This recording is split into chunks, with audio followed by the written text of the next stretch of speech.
Vítajte pri Fibonacciho predikcii na 29. júna 2017. Máme pred sebou euro-dolár, ktorý postupuje smerom nahor a vyzerá to tak, že nahor ešte pôjdeme nejaký čas, kým príde nejaká väčšia korekcia. Zatiaľ ale Fibonacciho predikcie máme tu na nákup na 1,1263. Prvá predaj na 1,1390, 1,92 bola už dnes atakovaná, čiže tá úroveň sa už neberie do úvahy, ale je tu 150 Fibonacciho predikcia na 1,1431,32, takže tam by sa trh mal zastaviť minimálne alebo odraziť smerom nadol. Poďme sa pozrieť na DAX, ktorý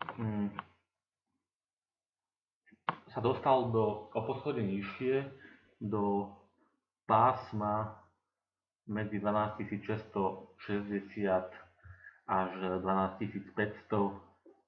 Máme tu Fibonacciho predikciu na predaj na 12665,6. Tu sme atakovali dnes, kedy trh atakoval túto úroveň a tento spike, atak tej úrovne. Teraz sme opäť pri nej, ale zdá sa, že trh má problém prekonať túto úroveň. Pokiaľ pôjdeme nižšie, tak nákup na úroveň 12493,5.